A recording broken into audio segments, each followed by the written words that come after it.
This conversation was recorded live on stage at the Festival of Dangerous Ideas, a festival co-presented by the Ethics Centre and the UNSW Centre for Ideas.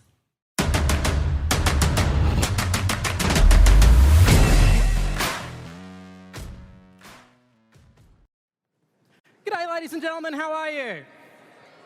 My name's Marc Fennell, you might know me from the ABC or from SBS, and I'm here to tell you that every piece of information about you is being recorded somewhere and privacy is done. Give up on it. Maybe. Will you please welcome to the stage the author of Twitter and Tear Gas, Zeynep Tufekci, and the author of Everybody Lies, Seth Stephens-Davidowitz.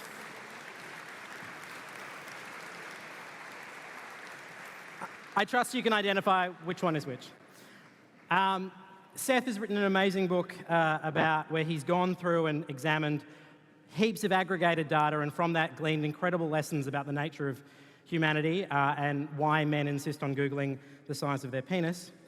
And Zeynep has been working for many years as an activist and actually you have a particular title for you that you've... A technosociologist. I couldn't tell. And Twitter and Tear Gas is an amazing history of the relationship between social media and protest. Zeynep, in about 2012, I think, maybe it was 2010, you wrote an article in the wake of the election of Barack Obama. And the election of Barack Obama was hailed as this technological achievement. They'd gotten all these amazing data, they're targeted really effectively, and everyone was like, this is great, this is the future, it's fantastic. And there was you in an article saying, yeah, maybe all of the data that we're collecting could not be a good thing. Take us back to that moment. What was it that gave you pause in that moment? So that was a difficult moment for me because just as you said, Barack Obama had just gotten reelected, first African-American president for the United States, and the press and media was full of these amazing stories about how they found and profiled voters and their texting, and I had a lot of friends in the data field who worked on his campaign. But I was thinking, wait, because there's all this data in campaigns, and this is happening on Facebook, this sort of targeting is happening on Facebook, that means we don't really get to see what's happening. We don't really know, like, if it's, what is he saying? So I wrote this, what I thought was this really mild thing saying, look, I don't begrudge a candidate wanting to win.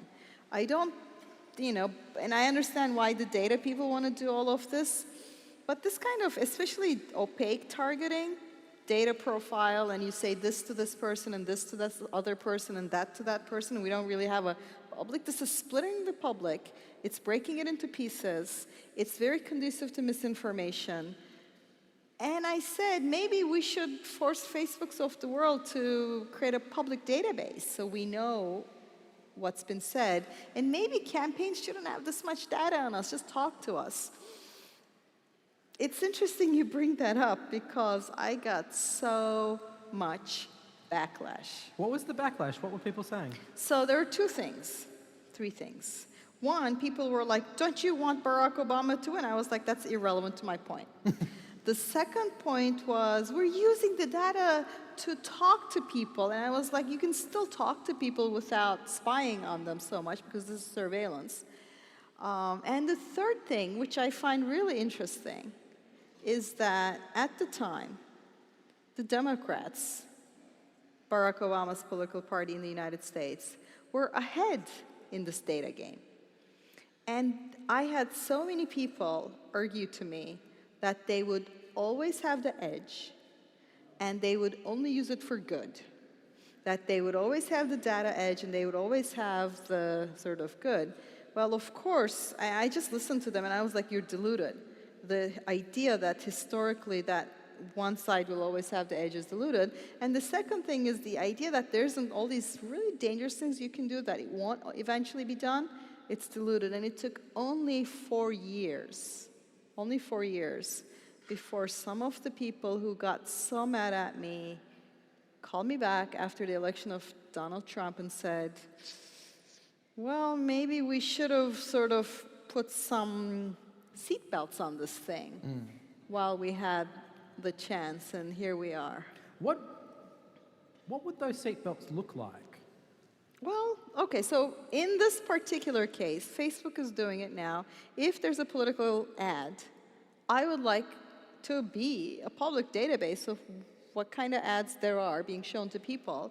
And they don't have to tell me exactly who it's showing, but I would like to know if there's an ad targeted at a certain category of people, I want the category. For example, in the 2016 election, Donald Trump's digital campaign manager, Brad Parscale, gave an interview in which he said they specifically targeted African American men in Philadelphia with what he called, and I'm quoting him, a voter suppression effort.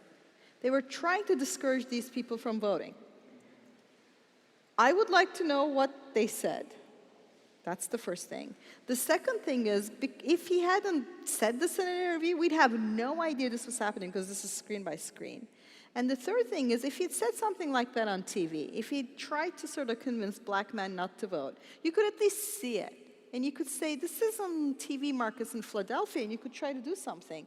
The way it happens screen by screen submerges what used to be the public sphere into a tailored private sphere, and I'm kind of like, that's not really healthy. So many things to be done there. So Seth, there's a lot of really interesting things about your work. You went through, you're former Google data scientist. You spent a lot of time trawling through the anonymized data that comes from Google, Pornhub, Wikipedia. There's some other ones that I'm missing as well. But what's interesting about your work is actually you're actually able to go in and find a lot of the things that people were searching. And in some ways, you're like half of an answer to what Zeynep is asking for. Is that like a massive oversimplification, or am I getting halfway there? I think you're getting somewhat there. So my work kind of uses all this data on the internet. So as you make Google searches, we can analyze anonymous and aggregate what you're doing, and frequently we can use it for good purposes. So I'd say Zeynep kind of focuses on a lot of the negative uses of big data to get politicians elected, to get African Americans not to vote in the election.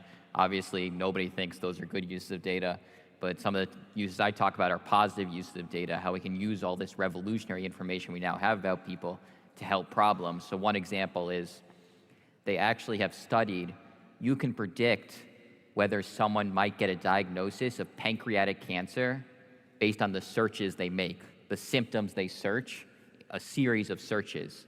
So they found, for example, if you search indigestion followed by abdominal pain, that's a risk factor that a couple months later, you're likely to have a diagnosis of pancreatic cancer.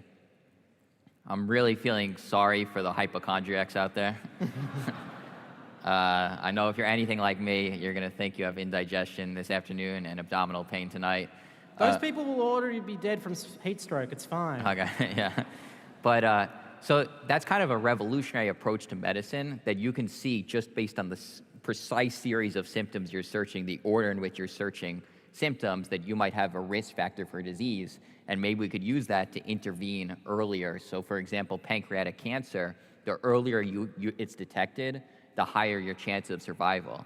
So if we as data scientists and machine learning and artificial intelligence experts can mine all these millions and billions of health searches that people make, we can maybe inform people, help their lives. See, that idea sounds great, but I think part of the question also comes down to who has access to that information. So the inside skeptic in me goes, that's awesome if I or my doctor has access to it, but it's potentially terrible if insurance companies have access to it and they are making decisions on who to give high premiums to. Do we have any knowledge about what companies like that, Zeynep, do in that vein?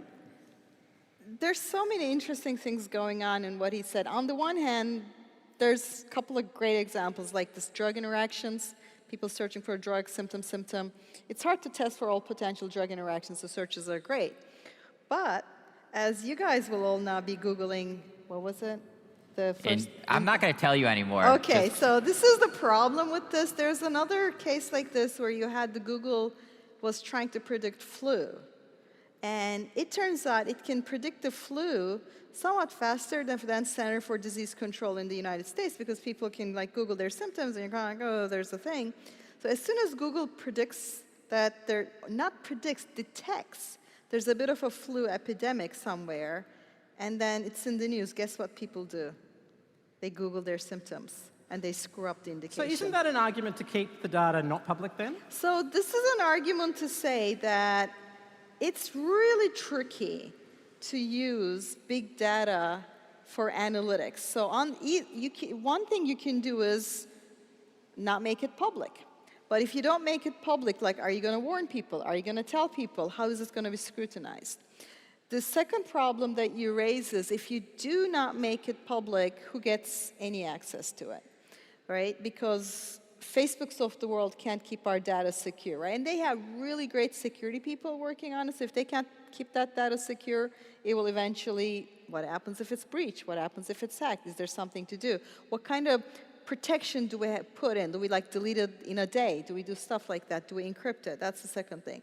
The third thing is, given the way the world works, and this is my concern, there's an alternative world out there where we Google our symptoms and we get a friendly reminder and see our helpful doctor, and the hypochondriacs get some sort of calming down. But then it's a great world. Yeah. But does it come in the voice of Siri? It's like, calm down, you're probably okay. You're probably okay. But the fear I have is that the most likely users in the hands of big corporations and big governments are either social control or who do I not insure? Who do I not hire? Because this thing can also detect if you're about to enter into a depressive phase. It can detect if you're about to become manic. Do you really want to hire someone that has a higher risk of some cancers? All these really big things. So I'm kind of like, seatbelts on this first, before we can enjoy all the positive stuff. And I'm a geek. I want my technology. I'm excited about all of it. I'm kind of like, we're just rushing into it without the seatbelts, basically. And the good things are good things, but are they the likeliest things? I'm not so sure about that. So that's probably what we would disagree a bit on. So Seth, where's the line for you? If you had to draw a line in the sand about what information you'd be comfortable to be shared and accessible, even in aggregate, what are you comfortable and where does it cross the line? I think I'm glad we're having these conversations. I'm glad there are people like Zeynep kind of talking about the seatbelts, because nerdy data scientists like myself, we just get really excited and want all the data and want to do all these cool things. I'm an academic. I want to experiment on all human beings, but somebody should stop me. Yeah, but... So be aware of that when you go up to her for a signing later. She might just want to experiment on you. I think a lot of the key is giving people control. So I think that's what GDPR, the new policy in Europe, is about, giving people more control of their information, giving them choices over how companies are allowed to use that information. So if you kind of stay on the pancreatic cancer theme, you could imagine, let's say this study is replicated and it turns out that indeed you can predict someone's potential having pancreatic cancer based on the symptoms they're searching, then what does Google or Microsoft or Yahoo do with this information? Do they have an obligation to tell users that they might have a chance of pancreatic cancer? You can imagine it's not the most cheerful thing to see when you go to Google, right below your "I'm feeling lucky" button. By the way, you might want to go to a doctor. You could have pancreatic cancer. And there's legal ramifications for that too. If they get it wrong. Well, I think what they'd have to do is it would all be probabilistic, just as it is with doctors. Doctors don't know for sure that you have an illness. They know that your symptoms suggest you might have an illness. And I think the situation with that, so there are people like me who I want all the information I can get.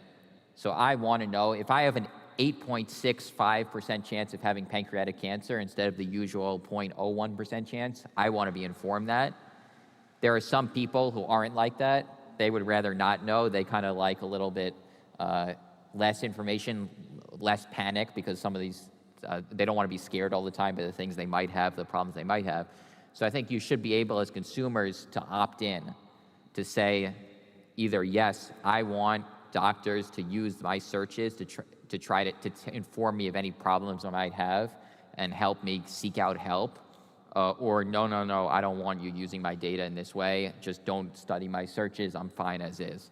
So I think if you give humans, if you give people the choice, then I think the ethical issues are much lower. Doesn't that affect the value of the aggregate data, though? Like, the moment you give people a choice whether they can opt in or out, that data set becomes unreliable, doesn't it? Well, there's a question. I would say you definitely have the right to opt in on whether you're informed of analysis of your own data. Whether your data is used in making diagnosis, that maybe you shouldn't have the same option with. Now I'm going to argue why that's not going to work. So the problem with the consent model is that it assumes that you can be informed about your data uses.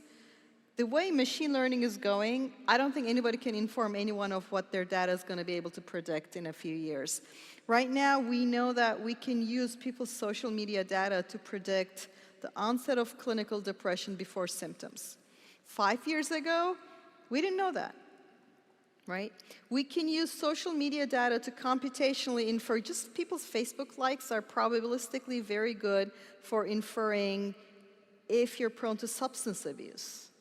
Right? Nobody's asking for that consent because when your data was being collected, you didn't really know it could do this. So that's challenge number one, is that because of our advances in artificial intelligence, consent doesn't work with information because it's doing things that we didn't know it could do. That's the first thing. So the second thing with the informed consent model is that there's a real cost to everybody having the things that we won't mention. Go to the doctor, right? False positives are a genuine cost to healthcare. So you can't just say, oh, we're just going to tell people you have plus 3% chance of something if it's going to end up with overrunning hospitals. I mean, already doctors are so sick of Dr. Google, right? People go in with all sorts of symptoms. So you start having Google warn people. You have to be really considerate of what's the false positive rate. And even like a 1% false positive rate, you got billions of people doing it, you're sending an extra 1 million people to the doctor, you're going to kill people. You're going to kill people because people who need to see a doctor will be waiting in line behind the false positive. So this informed consent model, I don't think is good because the probabilities aren't, like the false positive just cannot be brought down enough unless you're doing massive surveillance, not just people's searches, but you have this enormous amount of other kinds of data about them. And here's the third problem. There's no aggregate data that cannot be de-anonymized as far as I can tell. I have a friend who specializes in this, Arvind at Princeton. He's a computer scientist. You give him a data set, he de-anonymizes it. You take out the names, you take out this, you take out that. Just things like, what you watched yesterday plus one keyword from a search you did can apparently we can re-anonymize, like de-anonymize big giant data sets. So even if you're keeping it with apparently no identifying information, in my view, in this day and age, there's no such thing as safely non-de-anonymizable thing. So finally, I have a lot of objections.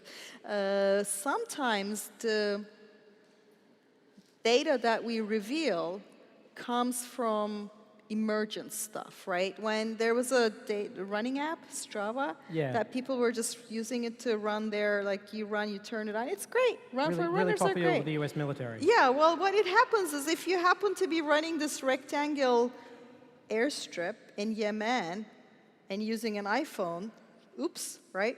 Now, people consented, but nobody had any idea it would be doing this. So if the Department of Defense, which has this enormous stake in keeping its Yemeni airbase secret, cannot foresee what the data will be, if artificial intelligence can put bits and pieces of our data and predict our mental health states and substance abuse, I'm kind of like, it sounds great, but in reality, asking people one by one doesn't solve our problems. Now, does this mean we don't use, say, Google searches for drug interactions? Maybe we do. But I think you need something beyond we ask people. You need almost like a public health approach and say, what's the false positive? Are we going to overwhelm emergency rooms? Are people going to freak out? Is there some other way? Can we delete the data? There's going to have to be something beyond ask people. I just want to ask the audience a question. If you could have a function tomorrow morning where you would log on and Google would tell you, based on your history, we think you should probably go get checked for pancreatic cancer. Is that a function you would want? Hands up. Yeah, I would want it. Okay. Shouldn't mean I should have it. So balance that with the false positive factor of what Zeynep said before. There's enough people here that would want that function. Is that enough to want to keep it? I would want it. I'm just saying maybe I shouldn't have it. I'm with them there. The false positive issue that Zeynep brings up is definitely a real one. So I've also done research on suicide searches. So not surprisingly, though it's obviously really sad, a lot of people turn to Google when they're feeling suicidal. So they search things like suicidal, help with suicide, how to commit suicide, really, really sad searches. And there's quite a few mental health organizations around the world that will, once you Google that, they've bought enough Google AdWords that they will be the first thing that pop up. Well, initially, what popped up, Google really believed strongly that their search results were entirely driven by algorithms, and they didn't interfere at all. It was all a formula and artificial intelligence and machine learning which determined what got to the top of the screen. And for a while, this is way back when, if you Googled how to commit suicide, the first thing that showed up was a website basically saying, do it, your life stinks, if you're thinking this, you should search. And Google data scientists correctly, Google ethicists or Google employees correctly said, okay, screw the algorithm. Obviously, if someone searches anything related to suicide, they should have proper information from mental health organizations. So now if you make any search related to suicide, the first thing that comes up is a suicide hotline, and then you have all kinds of resources to help you deal with this problem. But not surprisingly, these searches predict suicide rates in an area. So when more people are making these suicidal searches, more people follow up, more people in the coming week in an area will actually end their lives. Again, I think it makes total sense. How could it not predict it? But then, so you kind of do, well, what should we do with this information? Does that mean, since these are so predictive, if someone's searching how to commit suicide, we know that people who make these searches are more likely to commit suicide. Should we be sending them to a mental hospital? Should we be contacting their relatives? Should we, how do we intervene if someone's making these searches that predict suicide? Well, I did this analysis in the United States.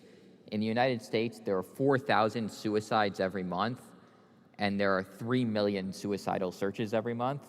So that basically says the false positive rate is enormous here, that the percent of people, that most people who make a suicidal search, the overwhelming majority of people are not going to go through it. So we definitely don't want to be checking everybody who makes this search into a mental hospital. We want to be greeting them with proper resources, but we don't want to be intervening in extreme levels because But there's a thick swathe of other options that sit in between, scheduling everybody that searched for that and doing nothing, though. Yeah, exactly. But I think definitely what we do is giving people the resources, the suicide hotline, the nonprofits, mental health help. I think is probably a good first step. And then you could also have, if at the area level, if there are a lot of these searches at the area level, maybe you'd want to intervene in areas, in schools, in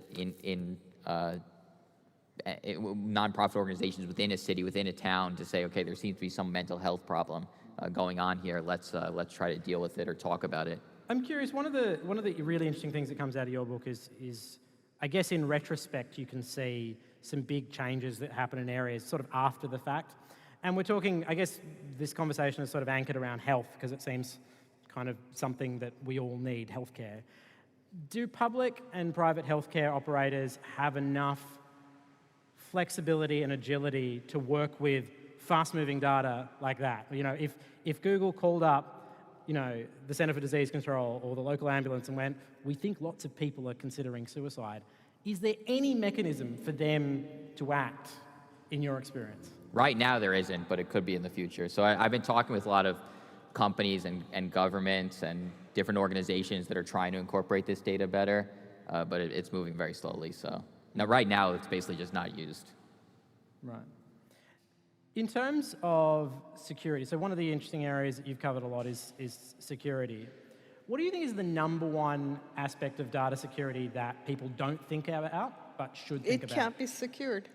I mean, at this point, Facebook just had one bizarre breach that chained together 3 bugs. One of them was the happy birthday function. And Facebook has some of world's top security people, right? It's not a joke. They take this very, very seriously. So I feel like we have to consider any data that's collected as not yet been revealed as hacked, rather than not hacked. I mean, right now in the United States, if you need to get a security clearance, there's this form that's where you're supposed to confess all your darkest, deepest sins to the government. Everything you've done that you could be blackmailed on, did you use drugs, did you have an affair, they've all been hacked by another government. So they're all like, everything you confess to your government is now sitting at the database of another thing. Google was hacked by the Chinese government. It's not like the US government hacks everybody else too. So there's governments hacking, there's just hackers hacking, there is inadvertent breaches, and I have a lot of friends in information security. I haven't really found anybody who, and this is their professional job, right? You can make it slightly harder. But the way our the way our data sits, I guess you could air gap it, which is sort of put it away from anything, then you can't connect it to the internet. But even if somebody really wants to get in an air gap system, that's what happened with Stuxnet. They got a USB port in. So when we collect the data, I think the really important thing on the table has to be what happens when this data is leaked, what happens when it's breached, what happens when it's hacked, because the idea that it won't be breached we have zero evidence right now that this is a defensible thing. So does this mean we don't keep any data? We do.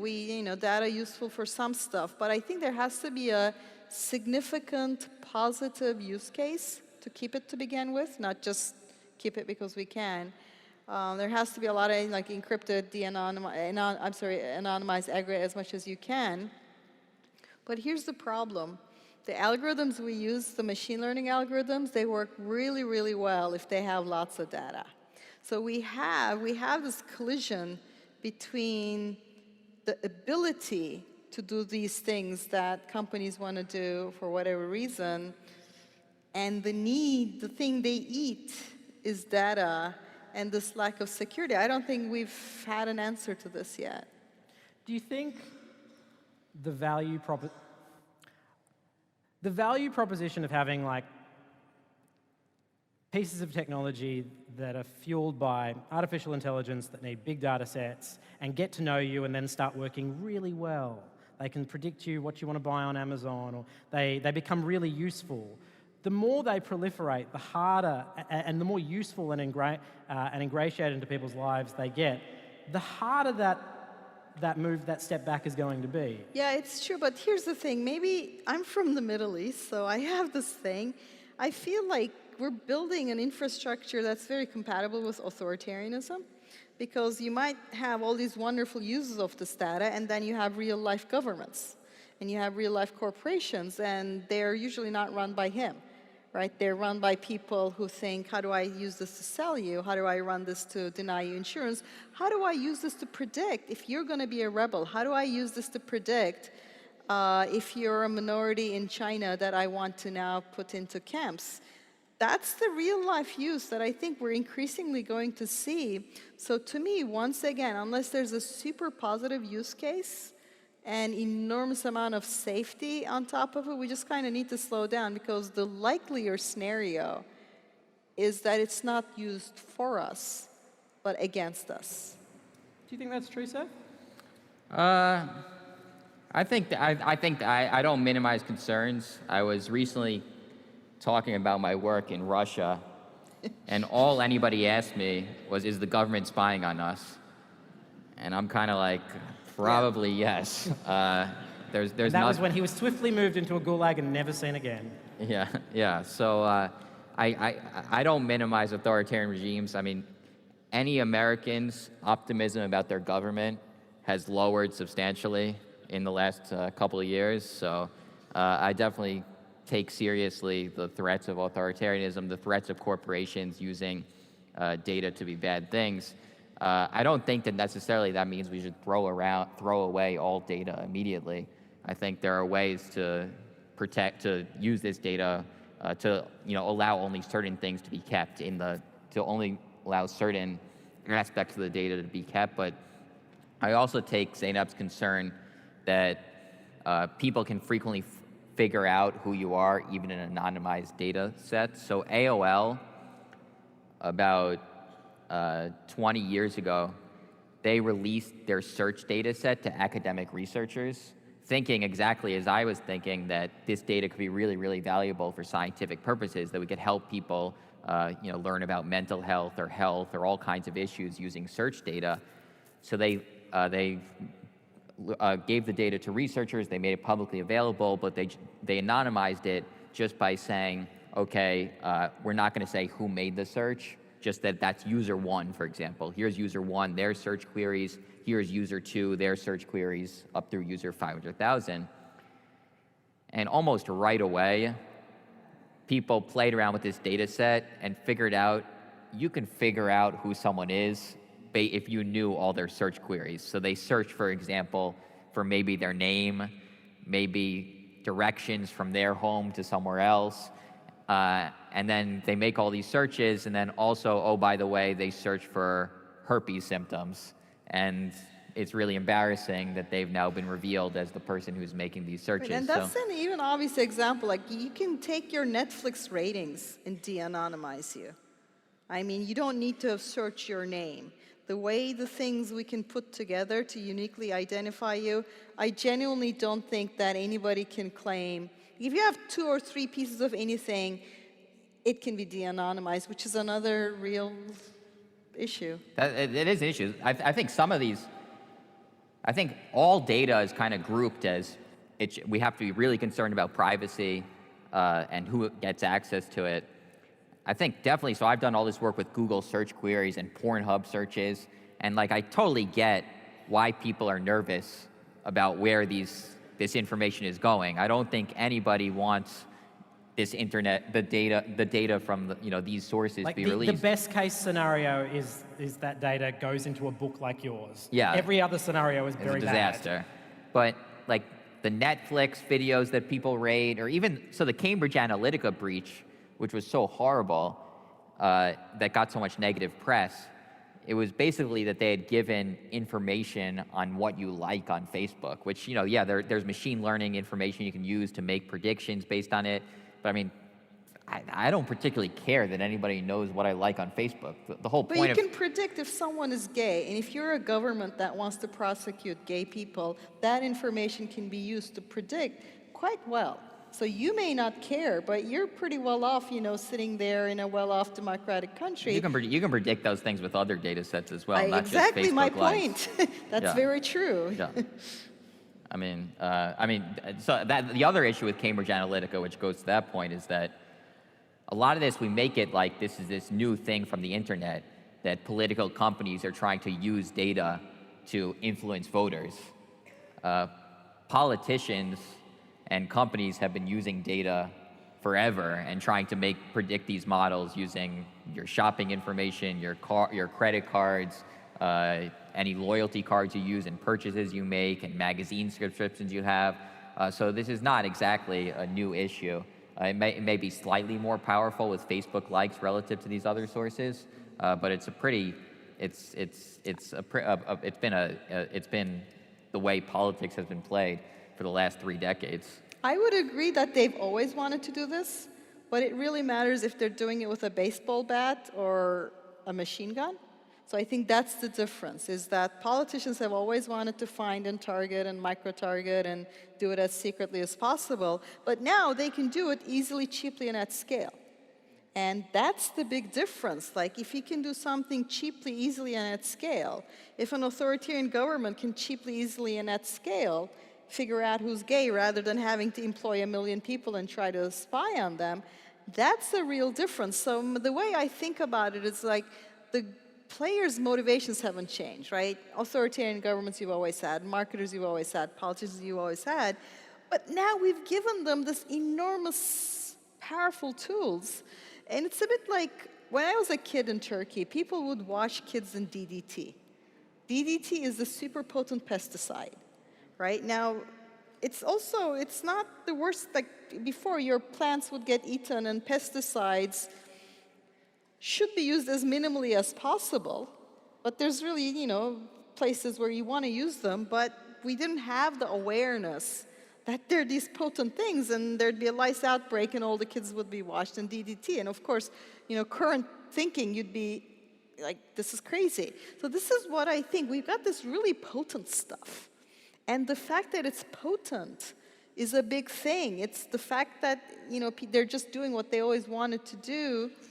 Yes, but as your book shows, there's a lot they can do that they couldn't do before at scale. It would cost them billions of dollars to do some of the analysis you do. I mean, I'm in favor of regulation. I think to some degree we agree. I'm not in favor of governments using Facebook data to figure out who's gay and then doing evil things to them. I obviously think that would be a horrible use of this data. So I totally agree with that there should be regulation here. And that these data sources are really powerful. So I also do think there are good uses to this. I don't think we should throw away this data totally, or just make data on the internet disappear, or that's even possible. But certainly regulation from companies and politicians is important. I wouldn't mind talking about what that regulation would look like, but there are about to be 4 different microphones that are going to be put up in this aisle. So if you've got a question, and I suspect quite a few of you do, once you see the microphones, there's 1, 2, 3, and 4. Head up to the microphone, and actually really do it now if you've got a question. Head straight to the microphone, and we'll get to your question. So just very quickly, regulation-wise, I'm not asking you to craft a whole bunch of, a bill here, but the basics, what kind of regulation would you think would be a smart thing to put in place, Seth? I think user consent's a big one. I take Zeynep's concern that there might be, that sometimes users don't know how it's going to be used. Yeah.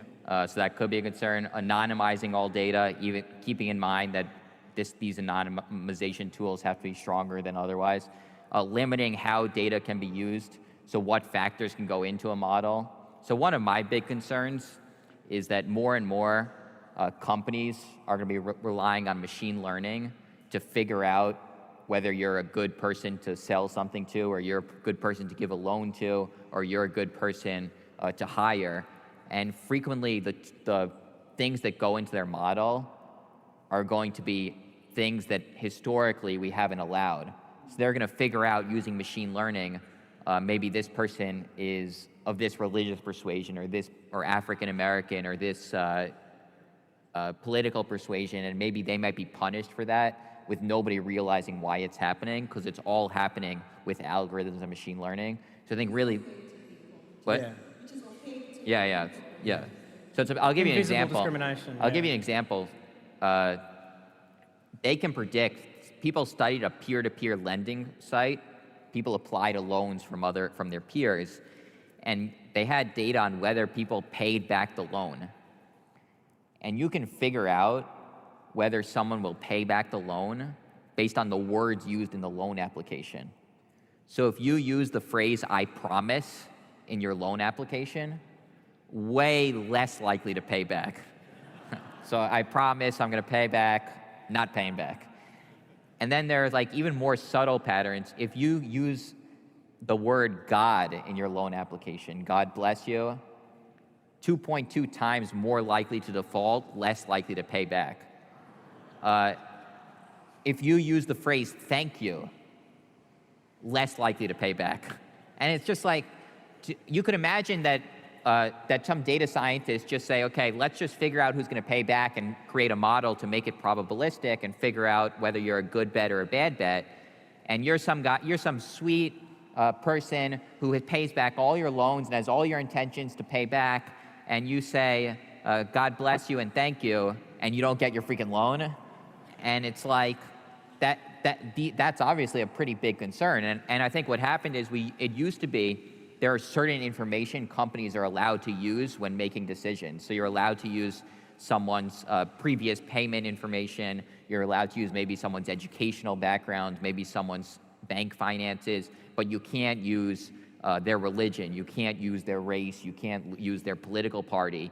And I think with big data and all the correlations that Zeynep mentioned, that your likes are correlated with whether you're gay, your likes are correlated with whether you're a Democrat, your likes are correlated with whether you have a high IQ, they're going to be able to figure out, they're going to just put everything, all these seemingly innocent variables into a model and then punish people of certain group because they're in a group that's less likely to pay. And I think that would be very unfair and something we have to regulate by just limiting what companies can use in building their models. All right, microphone number 4, you're first. My comment is really around what... Can I please ask you to make it a question? Yeah, it is a question. Great. But it's pertinent to what has gone on in Australia. So we've, around the world, had a big war on terror. And in Australia over the last couple of years, we've had quite a few regulations introduced to limit people's privacy and compel telecommunications companies to collect 2 years or 3 years worth of data, and it's mandated that it's going to be kept. This is rationalised by, we've got to be vigilant and protect ourselves against potential terrorists. How does the industry or your colleagues or people at large address the problem of the invasion of our privacy in the name of we're saving the world? Well, their business model is to invade your privacy to begin with, so governments and big companies are just fine. It's just governments have different things, like Facebook's business model, Google's business model is to invade your privacy and to micro-target you, so I don't think that's the problem. The issue with using this kind of data for terrorism is that there are some questions that lend themselves to big data analysis, and flu is a good example because it's structural, it happens large, it happens like that. So in the case of terrorism, it's such a rare event that this kind of big data analysis is not really good for collecting acts of terrorism. Like for ethnic cleansing, that kind of stuff, maybe, because once again, big structural dynamics. I follow this terrorism data thing a lot, and almost every time they're drowning in data, and what the data doesn't tell them anything because there's no pattern to search for. Terrorism is a very rare event. So one terrorist doesn't really tell you much about what's going to be next, and the false positive rate is crazy. So they end up wasting. It's actually a really good example. They end up wasting enormous amount of time because of the insane false positive rate.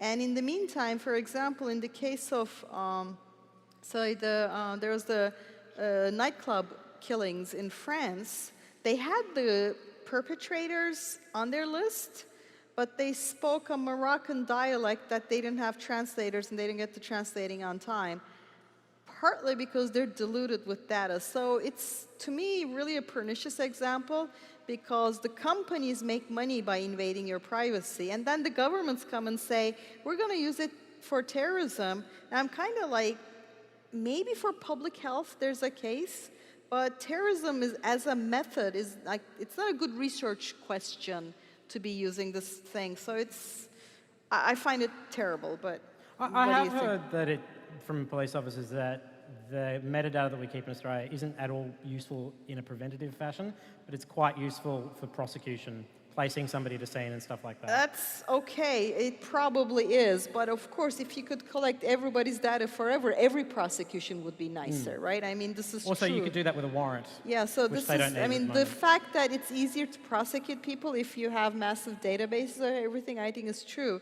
I think terrorism, once again, it's not that, it's just a rare event, and rare events don't easily lend themselves to big data analyses. I don't know. I mean, I think that's largely true. I agree with Marc. So police departments more and more are going through people's computers after a crime, and they're finding. So if someone's a suspect in a crime, and then you see their search query, the suspect of a murder, and you see their search queries, and it's how to dispose of a body, and It happens actually. People do that. Part of the issue we have in Australia is that data is being collected without a warrant. Yeah. All that stuff, once you've arrested somebody, or all that stuff you could get after the fact. Microphone number 1. Hi, I'm not a technical expert, but my understanding is it's very hard to actually delete or get rid of data. Is the answer therefore more transparency, because power comes from the asymmetrical holding of the information? If the information is more widely held, does that take away that power? I think you can mandate it not be collected, and you can mandate it be deleted and succeed. I mean, it's true that once you have a data set out there, it's kind of, if somebody really wants to keep it, but I mean, I don't know. I think Facebooks and Googles of the world, they have lots of very, very smart people. And I'll give you an example. Signal is a messaging app. It's encrypted end-to-end. WhatsApp is encrypted end-to-end. They cannot collect any of the data because of the technical thing. If you don't collect the data, there's nothing to delete. You're done. All right. Microphone number 2. Thank you. I'm just wondering, what do you think of more modern approaches like differential privacy? Do you see them playing a role in solving some of these issues? Might get you to explain what those things are too. Whoever wants to take it. So differential privacy is privacy practices where you technically try to minimize what you collect and only collect what you need for particular kinds of analysis and build a technical infrastructure. Like, I'm for everything that minimizes it like that. So those can be promising, but in practice, there's not a lot of incentive for most companies to get into sort of that kind of overhead, I think, is what I've seen. And also, the data is so useful that it's very easy for them to talk themselves into collecting more and more and more. Definitely better than undifferentiated collecting. What would you say? Yeah, I mean, I think, again, it gets to this. The issues we have is that things sound good in theory, and then machine learning models and artificial intelligence models make them not as good as we thought. So that's kind of what happens over and over again. You say, okay, if we only know this, then we won't be able to know that. And then what happens is artificial intelligence says, oh, we also figured out that. And artificial intelligence also does that without anybody realizing that it did that. So that's basically, I would say, the big concern with any of these policies that sound good in theory, and that's kind of my big concern. Again, I think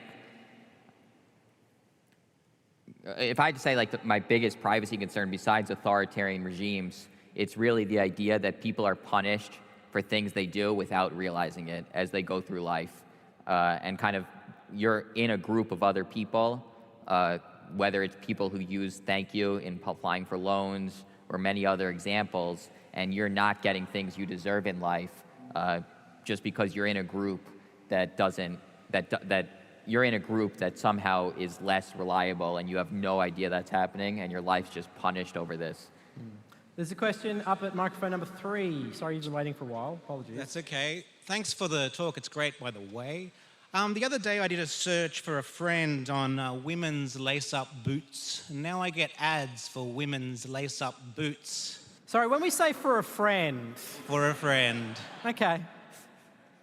And if you were to conglomerate an image of me based on my Google searches, because I write about some dark stuff, how does machine learning determine with what intent we are searching? Yeah, so I think it's very hard to know why a particular person makes a Google search. So I've done research on all these dark topics for my book. I did research on racism, how Americans make searches for racist jokes in enormous numbers, searches for things like N-word jokes, really, really nasty stuff. Of course, when I was doing the research, and the idea is that people who make this search are, on average, more likely to be racist. Of course, when I was doing this research, I made searches for N-word jokes because I wanted to see, okay, what comes up? What does that mean? What does that search tell us? And you are famously racist, obviously. I don't consider myself a racist, but I would be in the data set. I think in general, that's a smaller percent of searches that you might think. and the patterns in aggregate tend to be really revealing. But yeah, it's always a limitation how you can analyze the data. Although as models get better, you probably can also figure out by someone's other searches, okay, that's probably just a researcher, or that person is just curious on this particular topic, whereas this search really has some more fundamental intent But I behind mean, there's it. another problem is that, so you search for lace-up boots and it shows them to you. That's kind of, I'm okay. Yeah. Like, I mean, it's kind of like, I like scuba diving. I go to scuba diving site. Please show me some scuba diving gear, right? I'm fine with that. In fact, Google search is an interesting example where your interests are kind of aligned. That's fine. The problem for me is your social media and your searchers can reveal before you know, before your doctor knows, whether you're about to enter into a manic phase, right? You can detect stuff like that using machine learning. And what if the algorithm's like, all right, let's advertise tickets to a casino or Las Vegas, right? Because manic people tend to overspend. So the algorithm could be targeting you based on the fact that you're about to enter into a mental health state that's going to make you prone to compulsive overspending. And that algorithm could be doing it in a way that is so subtle that the people unleashing the algorithm have no idea that's what's going on.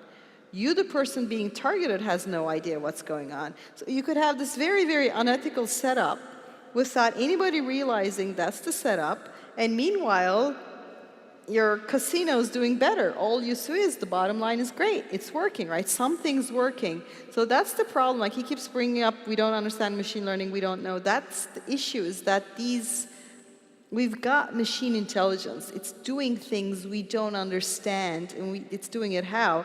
So the examples we tend to give tend to be the obvious ones.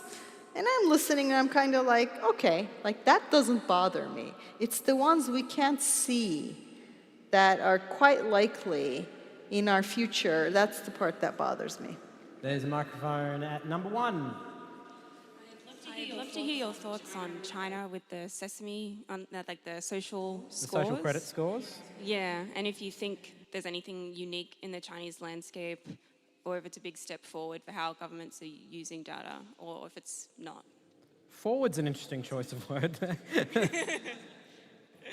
So one of the issues with measuring things as well is you create a huge incentive for people to devote a huge amount of their lives to looking good on paper.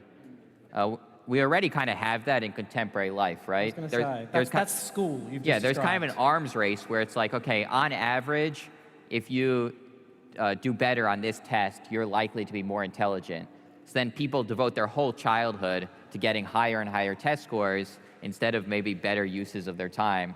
And that could be, I think that problem could only get more severe as you're measured on more things. So even if you could imagine going back to the loan example, even if you were told, okay, this is what makes a good loan application, this is what makes a good loan candidate, then you could say, okay, I'm going to do something about this. I'm going to make sure that my social media profile looks appropriate, and I'm going to make sure the words I use are all appropriate, and I'm going to make sure the websites I visit are all appropriate, that everything I do is going to be more appropriate to give me a higher score here. Well, that's a lot of time in your life that you're wasting just trying to look good on paper. And I think the social credit score, the social credit score on China falls into that example as well, that it gives an incentive for people to spend large amounts of their lives trying to get a higher number, even if they succeed, even if they're never punished, even if they end up with a good social credit score, there might have been better uses of one's time. So it's kind of an arms race and a huge waste of resources. Also, there's going to be books you don't read because that might mark you as a rebel, and things you don't check out and places you don't go. Look, this is my concern. Data is a form of social control. There's just no escaping it. Now, public health is a good kind of social control, right? Public health is essentially we try to get people to do this and not that and stuff like that. So that's why the public health examples are good. But I really don't think there's a way to avoid the fact that the infrastructure of data we're building is quite compatible with the authoritarian uses. And, we bring up China because it's an easy example, and I keep saying the idea that Western governments won't step into the space. It's already, you see this, there's already like a lot of algorithms being used in welfare stuff, food stamps, that kind of things. If history is any guide, it's going to move up the chain. Like, it's not just going to be used for, it never stays just on poor people. It moves up the chain. Last question at my microphone number 4, I'm afraid. That's all we can fit in. People tend to be tall. I've got a question about sort of the imbalance of power that we've been talking about, and a lot of examples that we go is that people actually realize that there is an imbalance of power and that they're kind of punished. I need to read it because I never really know the words, but it's a point that's being made by, is it not the supreme and most insidious exercise of power to prevent people, to whatever degree, from having grievances by shaping their perceptions, cognitions, and preferences in such a way that they accept their role in the existing order of things? Now, my question about that is it, like, how realistic is it that these vast amounts of data and machine learning can actually get you to a point where a lot of people who we all feel like we're very rational beings can be influenced in a way that you basically get an authoritarian regime without actually realizing it? I think it's a huge concern. Again, everything, so all these problems are not new, right? We had Hitler before there was big data, and Hitler did all kinds of manipulating people's minds, using videos to make himself look like a supreme leader and make himself, and playing mind control games with the youth of society. So there's definitely nothing new about this. If these tools are more powerful, yeah, you can manipulate people more, get them to do things they wouldn't otherwise do, get them when they're manic to give more money to your candidacy, to agree to re-elect you, to do all kinds of things. So yeah, all the tools we've been talking about, machine learning, artificial intelligence, data analysis, using all this new information could be used to get people more interested, more likely to get in an authoritarian situation. I think that's, but like if we say, why did Donald Trump get elected in the United States? I think data and Facebook and Cambridge Analytica was a small part of it, but more of the factor was just he was using traditional tools that everybody have always used, that politicians have always used to take control of a company, being a really charismatic guy, appealing to people's fear, speaking badly of other groups. None of that is really new. That's kind of the authoritarian playbook for centuries now, but it could become more powerful using data tools. Sure. So hey, I'm not the first person to bring up Hitler, so I feel great. I usually am the first one, but I am also an optimist in this. And the thing here is, we went through this before. Absolutely true. Triumph of the Will, the kind of films that were very important in helping Hitler and the Nazis have their propaganda. The US is an example. It's called The Birth of a Nation, which is this horrible, racist, vile film. Very well made craft-wise, unfortunately. It went viral at the time, and it helped resurgence of KKK. And then it didn't turn out so great. We had global wars, and it was one factor among many, but it was a factor. And after World War II, the world sat down and said, how do we keep this under control? So in Europe, you have public media, you have hate speech laws.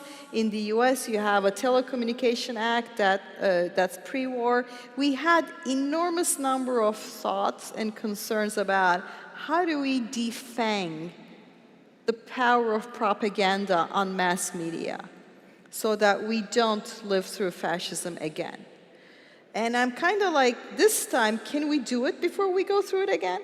Like, it's absolutely true that, you've had these impulses before, and there are these new tools now that are potent, and we haven't developed the infrastructure and kind of the immunity to push them off. So let's not wait for the next sort of Hitler or whatever that comes through. Let's not wait for, we already have Facebook cited in genocide in the Myanmar case, viral misinformation. So we have all these hints that this thing needs some seatbelts, Ladies and gentlemen, will you please put your hands together for Seth Stephens-Davidowitz and Zeynep Tufekci.